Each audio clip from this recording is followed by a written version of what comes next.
Hi guys, it's Ariana. Welcome back to my channel. So for today's video, I'm not wearing a wig today because it is so hot outside right now. It is Thanksgiving weekend and it does not feel like fall at all. We are back into summer weather and my studio is so warm, I hate it. So for tonight's video, we're going to be reading some more scary stories. So I'm just in my natural hair color right now. Well, I guess it's not natural because I got it dyed literally yesterday. And it's this really pretty platinum kind of blonde-ish silver color right now. I'm wanting to dye my hair silver as I've been trying to dye my hair silver for the longest time. And my hair just needs to be a little bit lighter. So I'm gonna have to do a couple lightening services on my hair in the next couple of months to get the silver that I want. But I got my hair dyed yesterday and it's this really pretty color. So I didn't feel like putting a wig on today. I also wanted to showcase my new shoes that I got. So look at these fucking shoes. They are so cute. They're so adorable. They're so comfortable and I'm obsessed with them. They are from the brand, I'll post the brand on the screen here. It's like Strange Cult, but it's like spelt differently. So I'll post it on the screen so you guys can see how the spelling is and I'll link them down below so you guys can go check out their shoes.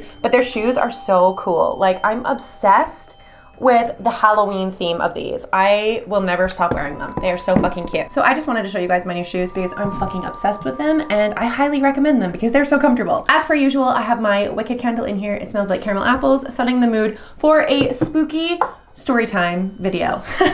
So let's jump into the stories. So I got a bunch of DMs to read from you guys. My Instagram DMs is full of your guys' stories and I'm so thankful and so obsessed with how often you guys are sending me your stories now. So thank you so much and we're gonna read a bunch of your guys' stories. I'm not going to read the usernames just because I'm not entirely sure if you guys want me to read usernames or not. So I'm just gonna read everything as anonymous and you guys can let me know or you can comment down below if I read your story, what your name is, whatever, but I'm gonna read most of them as anonymous just because I'm not entirely sure if you guys want your username said on YouTube. So let's just start. So they don't have titles obviously because they are from Instagram. Hi, I found your channel a few days ago and I'm loving these scary story videos.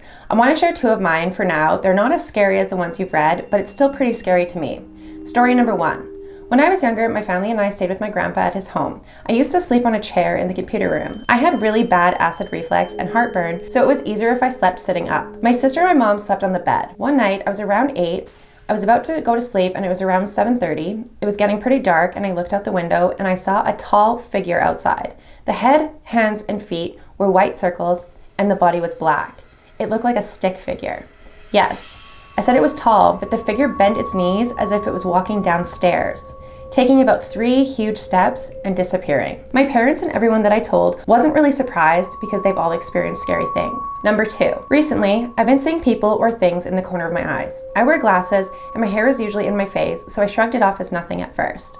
But the last time I saw something, it scared me. I thought it was my brother who was standing there looking at me, but it wasn't. The man that I saw was clear. I always see a tall man spirit, usually in a tuxedo, so I'm pretty used to it. However, this one was different. It scared me. It was definitely a different person. Basically fucking saw Slender Man and they see shadow people in their house, usually in a tuxedo, and then now they're starting to see more shadow people of like different people and different like outfits and stuff. So that's fucking terrifying. So I said, I would lose my mind if I saw a lanky figure outside. It would instantly make me think of Slender Man, which it did. And she said exactly what I thought, and I've had dreams of Slender Man in my house before, and I said, oh my God, no. So thank you so much for sending me your story. Your story was really creepy. It was very short, but it was still fucking creepy. And I'm so sorry that you've been dealing with that. That's terrifying. So the next one that I wanna read, and they said, hello, I just discovered your channel and I was amazed by how you truly take the time to read your subscriber stories and share them. I've always been a fan of creepy YouTube story times, but I've never really felt connection with any of the influencers to share my own stories. But for some reason, I really felt comfortable enough to share them with you. Thank you so much. I'm so glad that you felt comfortable enough to send them to me. I'm very excited. I was about 9 or 10 years old when this story took place. My grandfather had just died in his bed, and for some reason, I decided to sleep over to keep my grandma company since she was getting pretty depressed on those days. I slept in the exact spot where my grandpa had passed away, and everything was fine at first, except for when I woke up in the middle of the night. I genuinely have no idea what time it was, but I remember very strange circumstances around that night. For example, I had always been battling with extreme insomnia, but whenever I did fall asleep, I would sleep like a dead person, and it would be impossible to wake me up. This night, I woke up from the sound coming from the kitchen. I could tell that the light in the kitchen was on, but I couldn't see who was there. I could hear people talking, an old man and an old lady. My great-grandmother had also died in this apartment. I also heard that somebody was rearranging the dishes very aggressively, so much that I was sure that they would break the plates. I looked to my left and my grandma was sleeping, so she couldn't have been in the kitchen. Then it hit me. Someone was in the kitchen, and it was someone who was not supposed to be there. I tried to decipher what the voices were saying before I realized that something was wrong. As soon as the dreadful feeling hit me, the lights in the kitchen went out. The people stopped talking, and I could hear these slow, dragging footsteps coming from the kitchen closer to the bed. I put the covers over my head, but because it was summer, the covers were sheer, and I could barely see a large figure coming over to my side of the bed very slowly. The silhouette got so close, and I was shaking and praying for it to go away. I kept apologizing, saying that I knew I was not supposed to be in that spot. Just then, I blacked out, which was very unusual for me because I have insomnia. In the morning, I went home and told everything to my sister and dad.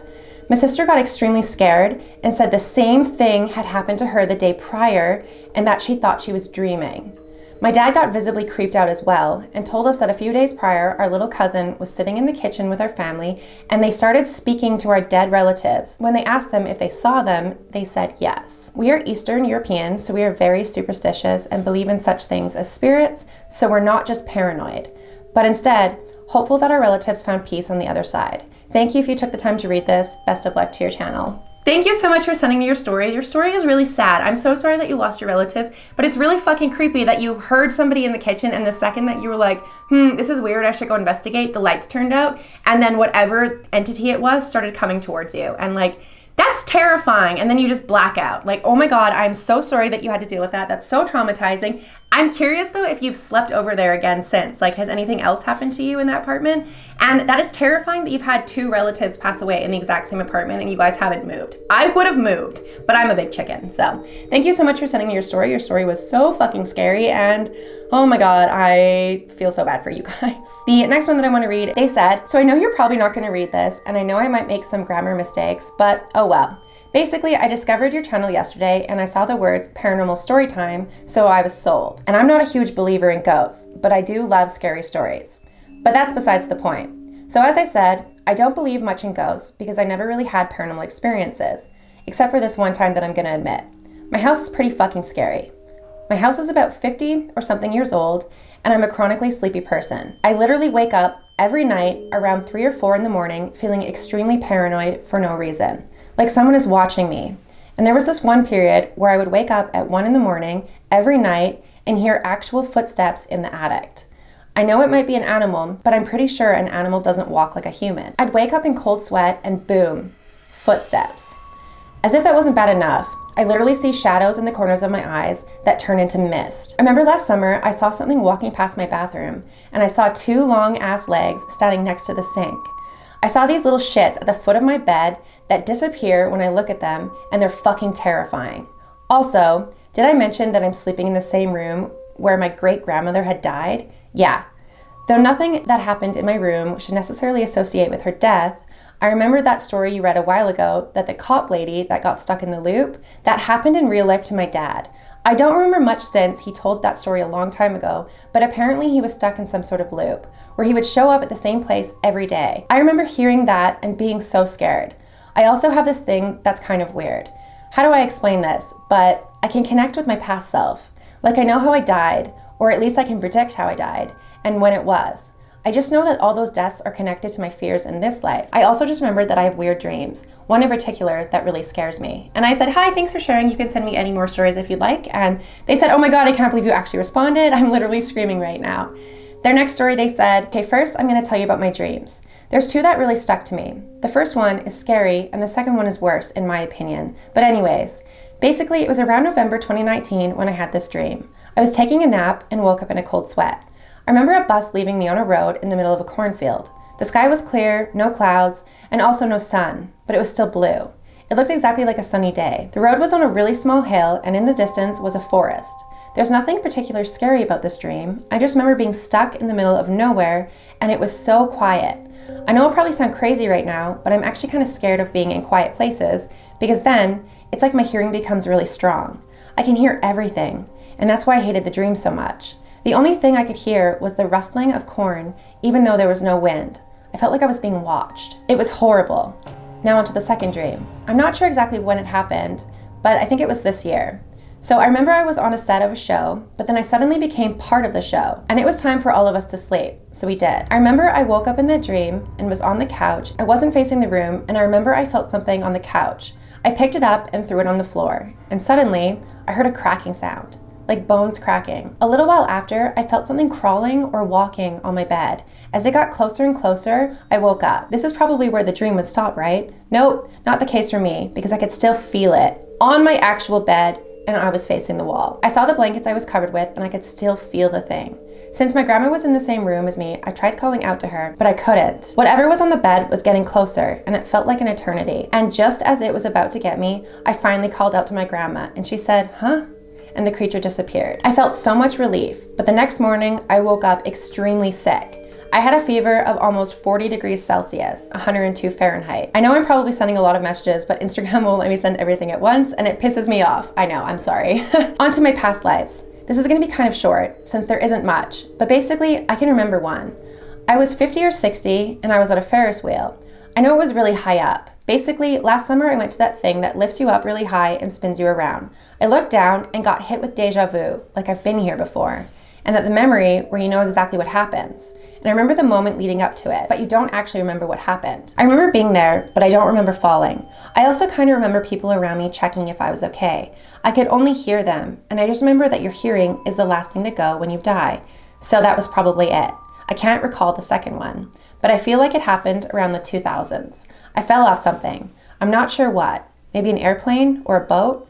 I'm not sure. But I remember drowning and not being able to go back up, and I still remember how it felt. It was horrible. Also, I remember another thing. It was tied to those shadow people.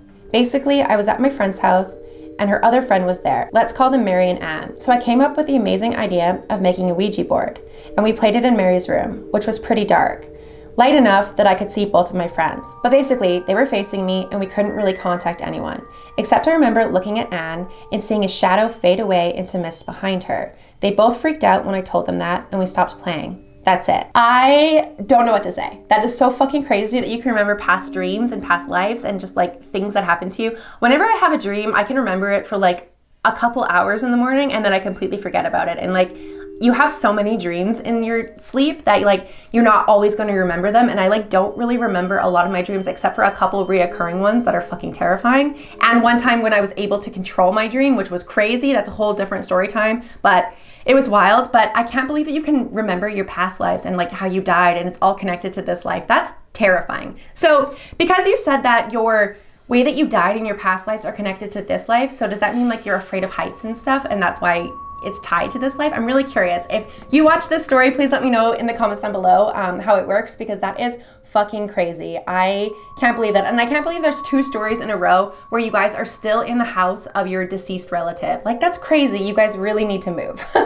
So thank you so much for allowing me to read your story. That was so fucking crazy, and I don't even know what to say. That's fucking terrifying. So the next story that I'm going to read, I'm going to go to Reddit. So it's a fairly long story. So I'm going to read more of my Instagram DMs in the next videos. I'm trying to post every day in October, so there'll be lots of time for me to read your guys' DMs. But the next one I'm going to read is from Reddit because it's a really, really cool story and it's fucking crazy. So this one is from the True Scary Story section, and it's from the Reddit author Hot Sauce Fire. This one is titled A Really Creepy Experience I Had in Japan. So because this one is from the True Scary Stories, I believe it's true. So self-explanatory. A pretty creepy experience I had back in the early 2000s in Japan. A little background on me for context. I grew up as a biracial military brat and spent the better part of 2 decades growing up in Japan. Having spent years growing up in Japan and the USA, I can definitely say that there is something different when it comes to paranormal and strange experiences. I imagine that many of the subreddits may be familiar with how popular spooky Asian stories have come in the last 20 or so years.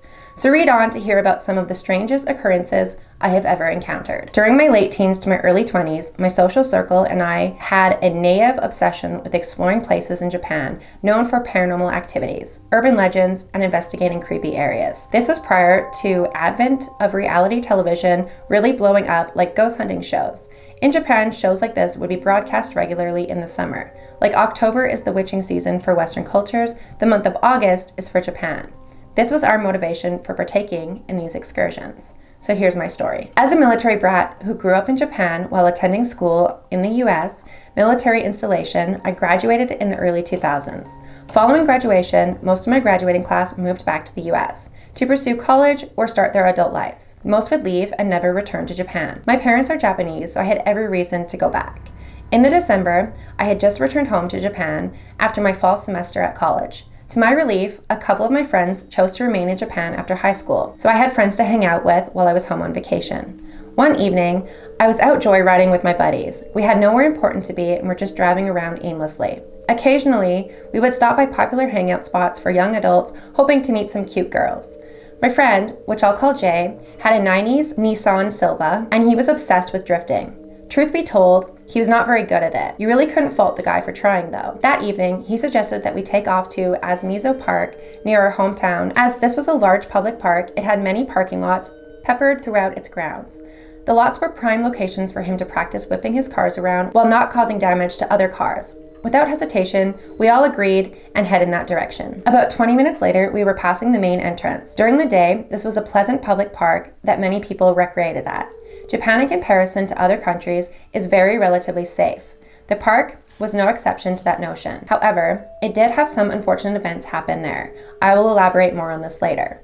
After driving into the park for about 7 minutes, we reached the first public parking lot. It was around 10 o'clock at night.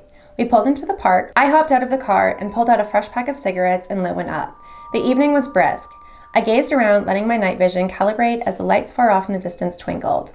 My other friend with us, we'll call him R, also lit a cigarette, and we proceeded to have a conversation about whether Jay would be able to even get his car sideways. As Jay's car spun counterclockwise, the wailing of the tires attempting to grip the asphalt broke silence in the evening.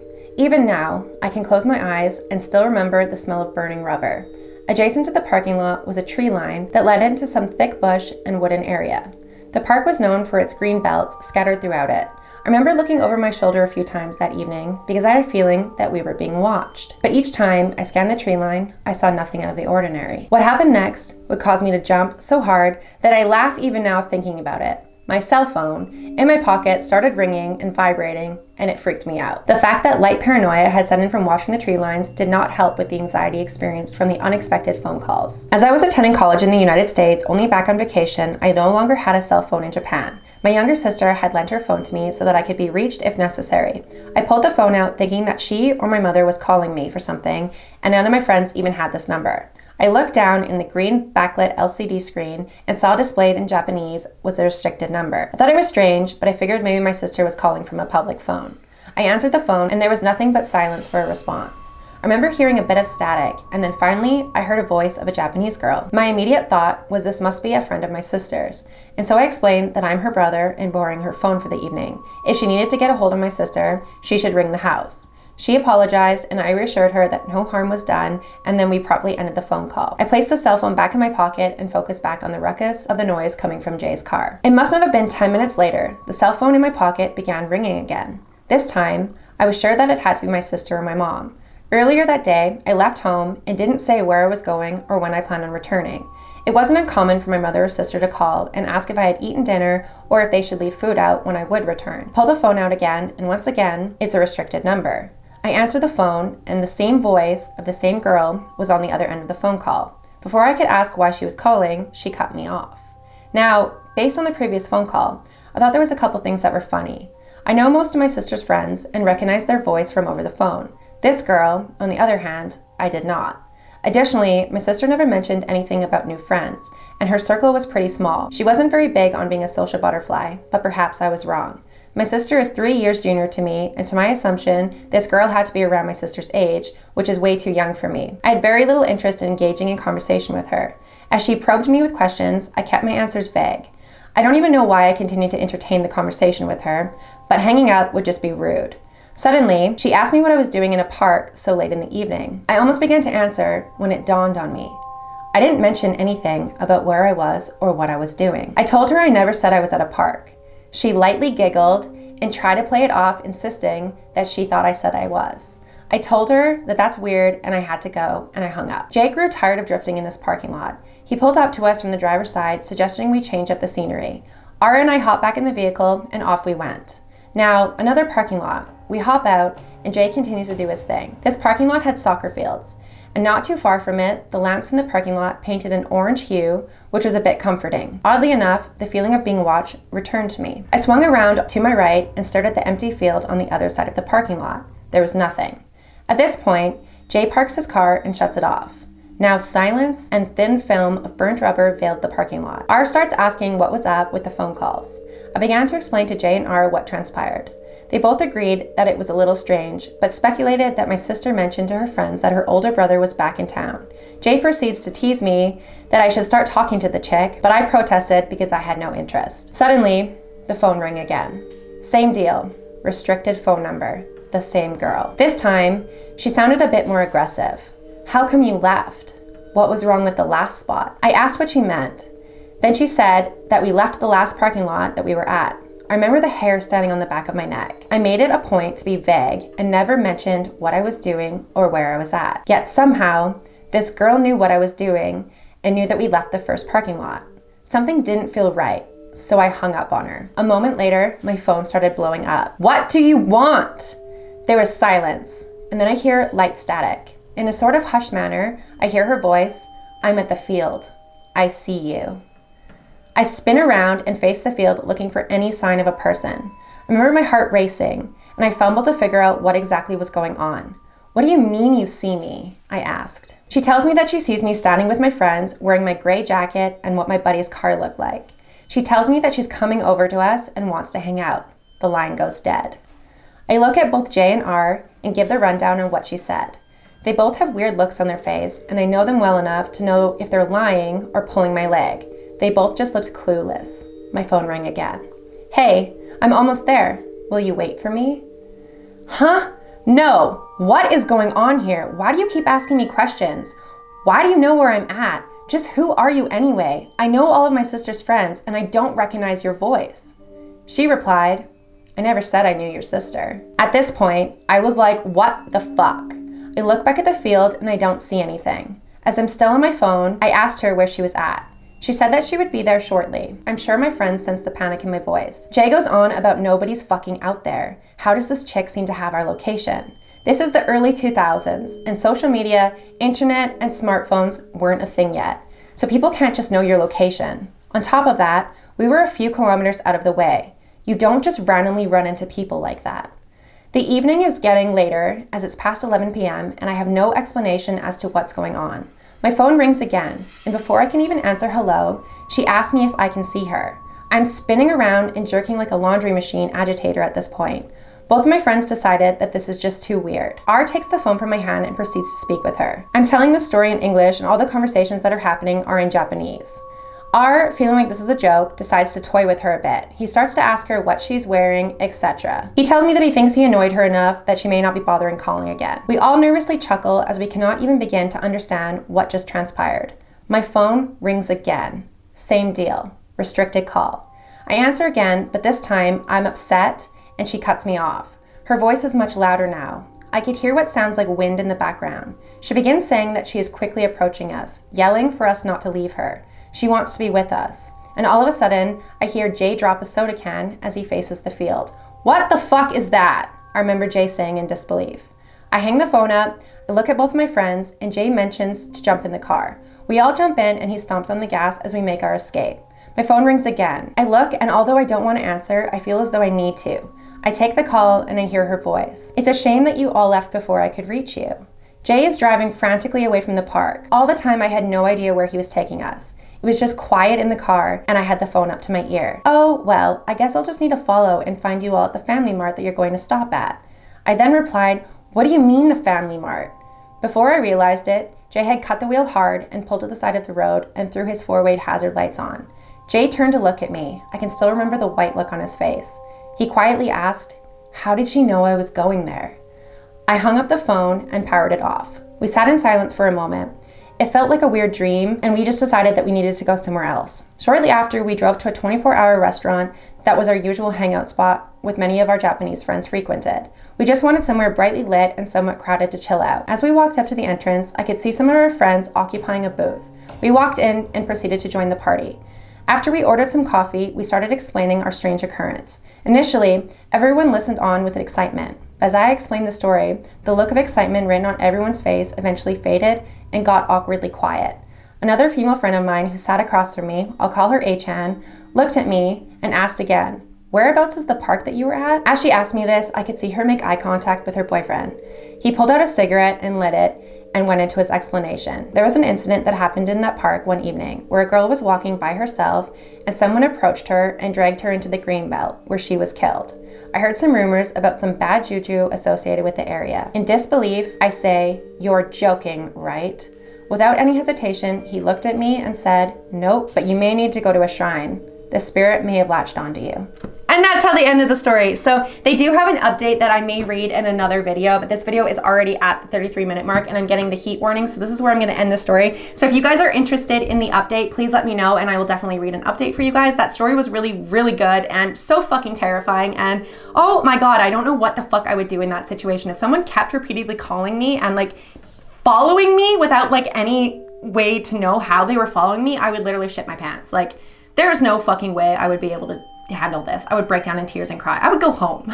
Thank you so much for watching this video. If you guys did enjoy this video, please make sure to give it a big thumbs up. Don't forget to hit the subscribe button down below for more content like this. If you guys want to send me more of your scary stories, your paranormal stories, or your Let's Not Meet stories, please message me on Instagram, or you guys can send me an email over my email. I'll be reading my email very shortly. I have a couple emails in there that I need to read, and I love the fact that you guys are reaching out, and this is just such a cool feeling. So thank you again for watching my channel. Thank you again for the 6,000 subscribers. You guys are the best. We're already at 6.3, and I cannot believe that we've already hit over 300 subscribers in the last couple of days. That is so fucking crazy. I am well on my way to hitting 10,000 subscribers by the end of the year, and that just blows my mind. So thank you so much. I love you guys so much. Thank you for watching, and I will see you guys at the next video. Bye.